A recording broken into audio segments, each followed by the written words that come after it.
हाँ जी बच्चे, ਅੱਜ ਜਿਹੜਾ ਆਪਾਂ ਟੌਪਿਕ ਕਵਰ ਕਰਨਾ ਸੀ, ਜਿਹੜਾ ਸੁਬਾ ਆਪਣਾ ਰਹਿ ਗਿਆ ਸੀਗਾ, ਉਹ ਸੀ ਬਾਇਨਰੀ ਅਰਥਮੈਟਿਕ। ਸੌਰੀ ਮੈਂ ਨਾਮ ਗਲਤ ਰੱਖਤਾ, ਬਾਇਨਰੀ ਡਿਵੀਜ਼ਨ, ਐਕਚੁਅਲੀ ਇਹਦਾ ਨਾਮ ਬਾਇਨਰੀ ਅਰਥਮੈਟਿਕ ਹੈ। ਤਾਂ ਬਾਇਨਰੀ ਅਰਥਮੈਟਿਕ ਕੀ ਹੈ? ਬਾਇਨਰੀ ਅਰਥਮੈਟਿਕ ਦੇ ਵਿੱਚ 4 ਆਪਰੇਸ਼ਨਸ ਆਉਣਗੇ, ਉਹੀ ਮੇਨ ਜਿਹੜੇ ਆਪਣੇ ਅਰਥਮੈਟਿਕ ਦੇ ਵਿੱਚ ਹੁੰਦੇ ਆ, ਪਲੱਸ ਮਾਈਨਸ, ਠੀਕ ਹੈ, ਮਲਟੀਪਲੀਕੇਸ਼ਨ ਅਤੇ ਡਿਵੀਜ਼ਨ, ਠੀਕ ਹੈ। ਤਾਂ ਹੁਣ ਆਪਾਂ ਸਭ ਤੋਂ ਪਹਿਲਾਂ ਤਾਂ ਬਾਇਨਰੀ ਮੀਨਸ ਕਿ ਜਿਨ੍ਹਾਂ ਨੰਬਰਾਂ 'ਤੇ ਆਪਾਂ ਆਪਰੇਸ਼ਨ ਪਰਫੋਰਮ ਕਰਾਂਗੇ, ਕੋਈ ਵੀ, ਚਾਹੇ ਐਡੀਸ਼ਨ, ਸਬਸਟ੍ਰੈਕਸ਼ਨ, ਕੋਈ ਵੀ, ਉਹ ਬਾਇਨਰੀ ਫਾਰਮ ਦੇ ਵਿੱਚ ਹੋਊਗਾ। ਤਾਂ ਬਾਇਨਰੀ ਐਡੀਸ਼ਨ ਦੇ ਕੀ 4 ਰੂਲਸ ਨੇ? ਅਗਰ 0 + 0 ਨੂੰ ਆਪਾਂ ਪਲੱਸ ਕਰਦੇ ਹਾਂ ਤਾਂ 0 ਆਨਸਰ ਆਉਂਦਾ, 0 + 1 ਨੂੰ ਕਰਦੇ ਹਾਂ 1 ਆਉਂਦਾ, 1 + 0 ਕਰਦੇ ਹਾਂ ਤਾਂ 1 ਆਉਂਦਾ, ਅਤੇ 1 + 1 ਕਰਦੇ ਹਾਂ ਤਾਂ 10 ਆਉਂਦਾ। ਮਤਲਬ ਆਪਾਂ 0 ਲਿਖਦੇ ਹਾਂ ਅਤੇ 1 ਕੀ ਹੈ, carry, as a carry use ਕਰਦੇ ਹਾਂ। ਦੇਖੋ ਜਦੋਂ ਤੁਸੀਂ ਇਹਨੂੰ ਕਰੋਗੇ ਨਾ, ਫਿਰ ਤੁਹਾਨੂੰ ਸਮਝ ਆਏਗਾ ਕੀ ਹੈ। ਇਸ ਵਿੱਚ ਆਪਾਂ ਇਹਨਾਂ ਨੂੰ ਪਲੱਸ ਕੀਤਾ, 0 1 0 1, ਠੀਕ ਹੈ, 1 0 1 0। ਹੁਣ ਦੇਖੋ ਫਸਟ, ਦੇਖੋ 1 ਤੇ 0 ਨੂੰ ਪਲੱਸ ਕੀਤਾ 1 ਆ ਗਿਆ, 0 ਤੇ 1 ਨੂੰ ਪਲੱਸ ਕੀਤਾ 1 ਆ ਗਿਆ, 1 ਤੇ 0 ਨੂੰ ਪਲੱਸ ਕੀਤਾ 1 ਆ ਗਿਆ, 0 ਤੇ 1 ਨੂੰ ਪਲੱਸ ਕੀਤਾ 1 ਆ ਗਿਆ, ਠੀਕ ਹੈ। ਸਿੰਪਲ, ਈਜ਼ੀ ਹੈ। ਇਹਦੇ ਵਿੱਚ ਤੁਸੀਂ ਕਿਤੇ ਕੋਈ ਕੈਰੀ ਵਗੈਰਾ ਆਪਾਂ ਨੂੰ ਜਿਹੜਾ ਹੈ ਯੂਜ਼ ਕਰਨ ਦੀ ਲੋੜ ਨਹੀਂ ਪਈ। ਤਾਂ ਆਪਾਂ ਇੱਕ ਸਮ ਜਿਹੜਾ ਹੈ ਉਹ ਕੈਰੀ ਵਾਲਾ ਕਰਦੇ ਹਾਂ, ਤਾਂ ਕਿ ਤੁਹਾਨੂੰ ਜ਼ਿਆਦਾ ਕਲੀਅਰ ਹੋ ਜੇ। ਦੇਖੋ ਇੱਕ ਸੈਕਿੰਡ ਬੇਟੇ, ਠੀਕ ਹੈ, ਆਹ ਵਾਲਾ ਜਿਹੜਾ ਹੈ, ਦੇਖੋ 1 ਤੇ 0 ਕੀ ਹੈ, 1 ਹੈ, 0 ਤੇ 1 ਕੀ ਹੈ, 1 ਹੈ। ਹੁਣ ਦੇਖੋ 1 ਤੇ 1 10 ਹੋ ਗਿਆ, ਇਹਦੇ ਵਿੱਚ ਵੀ ਆਪਾਂ ਨੂੰ ਕੈਰੀ ਦੀ ਕੋਈ ਲੋੜ ਨਹੀਂ ਪਈ, 1 ਤੇ 1 10 ਹੋ ਗਿਆ।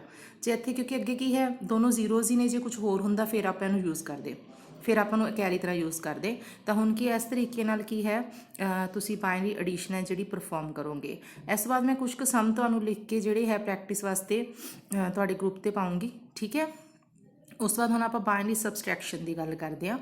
ਬਾਇਨਰੀ ਸਬਸਟ੍ਰੈਕਸ਼ਨ ਦੇ ਵਿੱਚ ਕੀ ਹੁੰਦਾ ਹੈ, ਰੂਲਸ ਉਵੇਂ ਹੀ, 0 ਚੋਂ 0 ਗਿਆ 0, 1 ਚੋਂ 1 ਗਿਆ 0, 1 ਚੋਂ 0 ਗਿਆ 1, ਐਂਡ 0 ਮੇਨ ਆਹ ਚੀਜ਼ ਹੈ ਕਿ ਜਦੋਂ ਤੁਸੀਂ 0 ਚੋਂ 1 ਗਏ ਤਾਂ ਆਪਾਂ ਨੂੰ ਦੂਸਰੇ ਪਾਸੇ 0 ਦੇ ਵਿੱਚੋਂ 1 ਹੁਣ ਜਾ ਨਹੀਂ ਨਾ ਸਕਦਾ, ਤਾਂ ਆਪਾਂ ਨੂੰ ਬੋਰੋਵਰ ਲੈਣਾ ਪੈਂਦਾ ਹੈ, ਠੀਕ ਹੈ।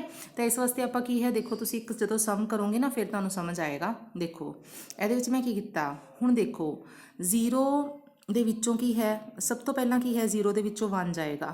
ਤਾਂ ਹੁਣ ਆਪਾਂ ਨੂੰ ਬੋਰੋਵਰ ਕਿੱਥੇ ਲੈਣਾ ਪਊਗਾ, ਨੈਕਸਟ ਲਾਈਨ ਦੇ ਵਿੱਚ ਵੀ 0 ਹੈ, ਉਸ ਤੋਂ ਨੈਕਸਟ ਲਾਈਨ ਦੇ ਵਿੱਚ ਵੀ 0 ਹੈ, ਤਾਂ ਜਿਹੜਾ 4th ਵਾਲਾ 1 ਹੈ ਉਹ ਅੱਗੇ ਆਊਗਾ। ਤਾਂ ਦੇਖੋ ਜਦੋਂ ਆਪਾਂ ਉਹਨੂੰ ਹੈ ਇੱਥੇ ਲੈ ਕੇ ਆਂਦਾ ਤਾਂ ਠੀਕ ਹੈ, ਹੁਣ ਇਹ ਕੀ ਬਣ ਗਿਆ, 0 ਦੇ ਨਾਲ ਜਦੋਂ ਆਪਾਂ 1 ਲਾਇਆ ਤਾਂ ਉਹ 10 ਬਣ ਗਿਆ, ਠੀਕ ਹੈ। ਤਾਂ 10 ਦੇ ਵਿੱਚੋਂ 1 ਗਿਆ 1, ਠੀਕ ਹੈ। ਉਸ ਤੋਂ ਬਾਅਦ ਵਾਲੀ ਜਿਹੜੀ ਸੈਕਿੰਡ ਲਾਈਨ ਦੇ ਵਿੱਚ 0 ਹੈ ਉਹ ਕੀ ਬਣ ਗਈ 1, ਕਿਉਂਕਿ ਜਿਹੜਾ ਪਿੱਛੋਂ ਹੈ ਉਹ ਬੋਰੋਵਰ ਆ ਰਿਹਾ ਅੱਗੇ ਹਰ ਇੱਕ ਲਾਈਨ ਦੇ ਵਿੱਚ। ਤਾਂ ਦੇਖੋ ਬਸ ਤੁਸੀਂ ਇੰਨਾ ਮਤਲਬ ਯਾਦ ਰੱਖਣਾ ਹੈ ਕਿ ਜਿੱਥੋਂ ਆਪਾਂ ਬੋਰੋਵਰ ਲਿਆ ਹੈ ਉਸ ਤੋਂ ਵਿੱਚ ਜਿਹੜੇ ਵੀ ਮਤਲਬ ਜਿੰਨੇ ਵੀ ਮਤਲਬ ਡਿਜਿਟ ਹੈਗੇ, ਜਿੰਨੇ ਵੀ 0 ਜਾਂ 1 ਹੈਗੇ ਆ, ਜੇ 0 ਹੈ ਤਾਂ 1 ਦੇ ਵਿੱਚ ਕਨਵਰਟ ਹੋ ਜਾਣਗੇ, ਜੇ 1 ਹੈ ਤਾਂ 0 ਦੇ ਵਿੱਚ ਕਨਵਰਟ ਹੋ ਜਾਣਗੇ। ਬਸ ਇਹ ਮੇਨ ਚੀਜ਼ ਹੈ। ਤੁਸੀਂ ਦੇਖੋ ਹੁਣ 1 ਉੱਥੋਂ ਆਇਆ ਆਪਣੇ ਕੋਲ, 4th ਤੋਂ ਵਿੱਚੋਂ ਫਸਟ ਲਾਈਨ 'ਤੇ ਆਇਆ 1, ਤਾਂ 10 ਚੋਂ 1 ਗਿਆ 1, ਉਸ ਤੋਂ ਬਾਅਦ ਜਿਹੜੀ ਨੈਕਸਟ 0 ਹੈ ਉਹ ਕੀ ਬਣ ਗਈ 1, 1 ਚੋਂ 0 ਗਿਆ 1, ਉਸ ਤੋਂ ਬਾਅਦ ਫਿਰ ਨੈਕਸਟ 0 ਬਣ ਗਈ 1, 1 ਚੋਂ 1 ਗਿਆ, 1 ਚੋਂ 0 ਗਿਆ 1, ਅਤੇ ਪਿੱਛੇ ਰਹਿ ਗਿਆ ਆਪਣੇ ਕੋਲ ਆਹ 1 ਤਾਂ ਅੱਗੇ ਚਲਾ ਹੀ ਗਿਆ ਸੀ, ਤਾਂ 0 ਚੋਂ 0 ਗਈ 0, ਠੀਕ ਹੈ। ਤਾਂ ਦੇਖੋ ਬੱਚੇ ਕੀ ਹੈ ਕਿ ਬਸ ਇਹਦੇ ਵਿੱਚ ਤੁਸੀਂ ਮੇਨ ਗੱਲ ਕੀ ਯਾਦ ਰੱਖਣੀ ਹੈ ਕਿ ਜਦੋਂ ਤੁਸੀਂ 0 ਦੇ ਵਿੱਚੋਂ 1 ਜਾਏਗਾ ਨਾ, ਤਾਂ ਉਦੋਂ ਬਸ ਕੀ ਹੈ 0, ਕਿਉਂਕਿ 0 ਚੋਂ 1 ਜਾ ਨਹੀਂ ਸਕਦਾ, ਅਤੇ ਆਪਾਂ ਨੂੰ ਬੋਰੋਵਰ ਕੀ ਲੈਣਾ ਪੈਂਦਾ, ਪਿੱਛੋਂ ਲੈਣਾ ਪੈਂਦਾ, ਠੀਕ ਹੈ। ਇਸੇ ਤਰ੍ਹਾਂ ਕੀ ਹੈ, ਇਸੇ ਤਰ੍ਹਾਂ ਨੈਕਸਟ ਜਿਹੜਾ ਹੈ ਆਪਣਾ ਉਹ ਡਿਵੀਜ਼ਨ, ਠੀਕ ਹੈ। ਡਿਵੀਜ਼ਨ ਸਿੰਪਲੀ ਜਿਵੇਂ ਤੁਸੀਂ ਡਿਵੀਜ਼ਨ ਕਰਦੇ ਹੋ, ਠੀਕ ਹੈ। ਦੇਖੋ ਆਪਾਂ ਜਦੋਂ ਆਹ ਡਿਵੀਜ਼ਨ ਕੀਤਾ, ਸਭ ਤੋਂ ਪਹਿਲਾਂ ਕਿੰਨੇ 'ਤੇ ਗਿਆ, 1 'ਤੇ ਗਿਆ, ਠੀਕ ਹੈ। 1 'ਤੇ ਗਿਆ, 1 0 1 ਆ ਗਿਆ, ਠੀਕ ਹੈ। ਜਦੋਂ 1 0 1 ਆਇਆ ਤਾਂ ਦੇਖੋ ਹੁਣ ਪਿੱਛੇ ਸਾਰੀਆਂ ਜ਼ੀਰੋਜ਼ ਰਹਿ ਗਈਆਂ ਨਾ, ਠੀਕ ਹੈ, ਜ਼ੀਰੋਜ਼ ਰਹਿ ਗਈਆਂ ਪਿੱਛੇ। ਤਾਂ ਹੁਣ ਦੇਖੋ ਉਸ ਤੋਂ ਬਾਅਦ ਆਪਾਂ ਉੱਪਰੋਂ ਇੱਕ 1 ਉਤਾਰ ਲਿਆ, ਠੀਕ ਹੈ, ਉੱਪਰੋਂ ਇੱਕ 1 ਉਤਾਰਿਆ। ਜਦੋਂ ਉੱਪਰੋਂ ਇੱਕ 1 ਉਤਾਰਿਆ ਤਾਂ ਉਹ ਹੁਣ 1 0 1 ਨਾਲ ਜਾ ਨਹੀਂ ਸਕਦਾ, ਫਿਰ ਆਪਾਂ ਉੱਪਰੋਂ ਇੱਕ ਹੋਰ 0 ਉਤਾਰ ਲਈ। ਜਦੋਂ ਆਪਾਂ ਉੱਪਰੋਂ ਇੱਕ ਹੋਰ 0 ਉਤਾਰੀ ਤਾਂ ਇੱਧਰ ਆਪਾਂ ਨੂੰ ਕੀ ਹੈ, ਜਿਹੜਾ ਆਪਣਾ ਕੋਸ਼ੈਂਟ ਹੈ ਉਹਦੇ ਵਿੱਚ ਵੀ 0 ਲਾਉਣੀ ਪਈ, ਆਨਸਰ ਦੇ ਵਿੱਚ ਵੀ 0 ਲਾਉਣੀ ਪਈ। ਫਿਰ ਵੀ ਨਹੀਂ ਜਾ ਰਿਹਾ ਕਿਉਂਕਿ ਸਿਰਫ 1 0 ਸੀਗਾ। ਫਿਰ ਆਪਾਂ ਇੱਕ ਹੋਰ 1 ਉੱਪਰੋਂ ਉਤਾਰਿਆ, ਹੋਰ 1 ਉਤਾਰਨ ਵਾਸਤੇ ਫਿਰ 0 ਲਾਈ, ਠੀਕ ਹੈ, ਉੱਪਰ। ਫਿਰ ਜਦੋਂ ਆਪਾਂ ਤੀਸਰੀ ਵਾਰ ਹੁਣ ਕੀ ਹੈ, ਹੁਣ 1 0 1 1 'ਤੇ ਜਾ ਸਕਦਾ, ਅਤੇ ਆਨਸਰ ਕੀ ਆ ਗਿਆ ਆਪਣਾ 1 0 0 1। ਸਿੰਪਲ ਜਿਵੇਂ ਆਪਾਂ ਤੁਸੀਂ ਡੈਸੀਮਲ ਦੇ ਵਿੱਚ ਜਿਵੇਂ ਡਿਵੀਜ਼ਨ ਕਰਦੇ ਹੋ, ਬਿਲਕੁਲ ਸੇਮ ਤਰੀਕਾ ਹੈ, ठीक है। इसी तरह ही जी मल्टीप्लिकेशन है वह भी बिल्कुल सेम तरीका है। देखो जो आ मल्टीप्लिकेशन की इन्होंने सिर्फ सिंपल देखो पहली 0 है सारिਆਂ ਨਾਲ 0 आ ਜਿਹੜਾ एंड ਤੇ ਇਹਨਾਂ ਨੇ 1 ਲਾਇਆ ਨਾ ਇਹ ਤਾਂ ਇਹਨਾਂ ਨੇ ਬਾਅਦ ਵਿੱਚ ਜੋੜ ਕਰਨ ਵਾਸਤੇ ਲਗਾਇਆ ਹੋਇਆ। ठीक है, ये ना तुसी उलझ जियो एक सैकेंड। देखो हुण की है पहली लाइन दे विच सारियां जीरोस आ गईयां, फिर उस बाद जो 1 नाल कीता तां की हो गया 1 नाल कीता तां सेम वैल्यू आ गई सारी, फिर 1 नाल कीता सेम वैल्यू आ गई सारी, फिर 1 नाल कीता सेम वैल्यू आ गई सारी। हुण तुसी की करना है बस इन्हां नूं जोड़ करना है। देखो सिंपल मल्टीप्लिकेशन है, कुछ नहीं है जिवें कि तुसी आम मल्टीप्लिकेशन करदे हो। सब तो पहला 0 आ गई, फिर 0 जो सब तो पहला नीचे 0 आ गई आंसर च, फिर 1 ते 0 नूं प्लस किया 1 आ गया, फिर 1 ते 0 नूं प्लस किया 1 आ गया, फिर 1 ते 0 नूं प्लस किया 1 आ गया, फिर 1 आ गया। ठीक है, तो उस तो बाद जो डबल 1 आ गया अपने कोल तो 1 तो 1 की हुंदा है 10। ठीक है, 0 आ गया तो 1 आपां की ले लिया अपना कैरी आ गया। ठीक है, जिथे दो 1s आ गए उन्होंने जोड़ के 10 आ गया तो कैरी कितना आ गया 1 आ गया।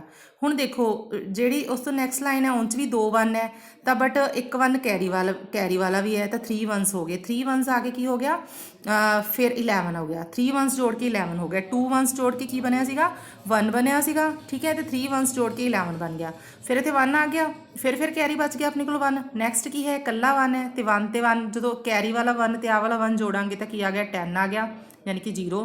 ठीक है, उस तो बाद फिर की है ਆਪਾਂ कैरी उपर लिखता, देखो इन्होंने उपर लिखा होया कैरी, इस विच ना उलझ जिओ। तो 1 ते 1 की हो गया 10 हो गया, फिर कैरी आ गया 1 ते 1 की हो गया 10 हो गया, फिर की हो गया लास्ट ते बच गया अपने को 1। जिवें सिंपल मल्टीप्लिकेशन हुंदा है, इहनूं तुसीं आपदी कॉपी ते करके देखो तुहानूं समझ आएगा बिल्कुल सिंपली। तुसीं इहदे विच जोड़ करना है तो 1s ही जोड़ने हैं ना, तो 1s जोड़ने हैं तो सिंपल 1 नूं 1 नाल जोड़िया 10 आ गया, तो जे 1 हो गए यानी कि 3 1s नूं जोड़िया तो की आ जाऊगा 11 आ जाऊगा, जे 4 1s नूं जोड़िया तो 100 आ जाऊगा। ये चीज़ मैं तुहानूं सिखाई सी कि तुसीं किवें अगे अगे 1 1 किवें जोड़ प्लस करी जाने हैं। ठीक है बेटा, तो बस आह चारों चीज़ां हो गई। हुण मैं तुहानूं इन्हां दे प्रैक्टिस वास्ते एक 2 सम जिहड़े हैगे आ वो लिख के पाउणी है, तो कल आपां क्लास दे विच फिर डिस्कस करांगे। ओके बेटा।